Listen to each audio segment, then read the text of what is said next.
So, I have the Brook Pink game converter from Xbox One to PS4 controller adapter. And I've recently started playing on Xbox as well as PlayStation. I used to only play on PlayStation. And I like the Xbox controller and wanted to use it on PlayStation, so I figured I'd try this adapter out. So, I'm having some issues with it. So here we have me on the regular PlayStation controller. And I have my settings at 100 for soldier sensitivity. And what I'm noticing, because here you have a lot of speed with your camera, with your movement, right? So that's the regular controller. Now I'm going to plug in the Brook. And I've updated the firmware. It's the latest version. It's set up exactly as it's supposed to be. All right. So here now I have the Brook. Now the lag is barely noticeable. I wouldn't say there's that much lag, but its ability to actually handle the camera movements is completely it's not good. It's all over the place. You end up looking in the wrong direction.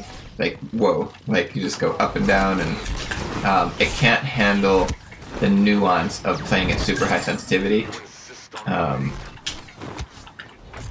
And it's not something you can really get used to because it's erratic. It's not like consistent.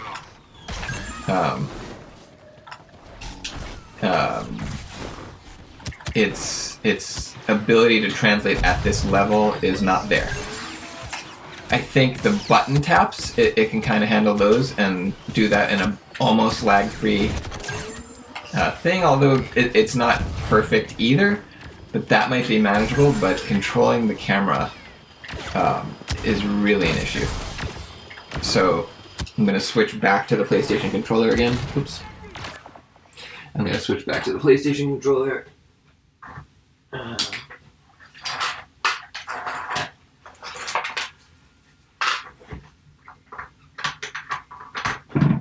Here we go. I'm back on. Give me one more sec. Alright. And it's just so much easier to control. Well, it controls like it should. What you do translates perfectly.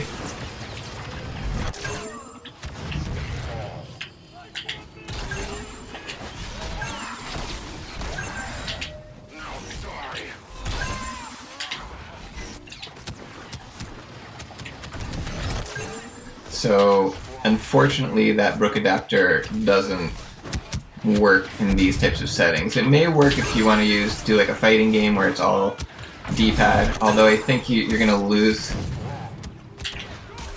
maybe a frame or two. It's probably barely significant, and if you really love other controllers.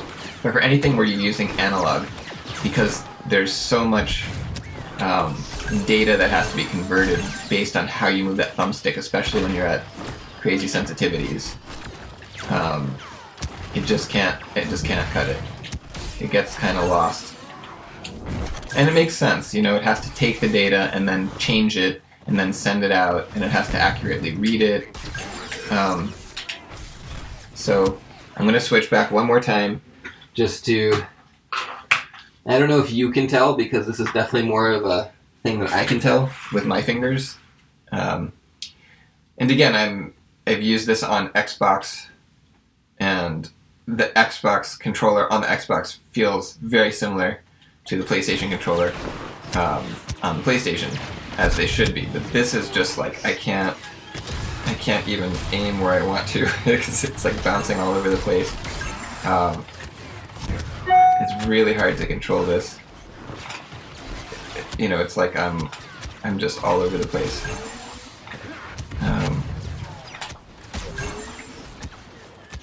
Every once in a while it feels right, and then most of the time it's just all wrong. So I just wanted to put that out there. I haven't seen anyone speak about this controller in this way. Whoa. Alright, hope that's helpful for you guys.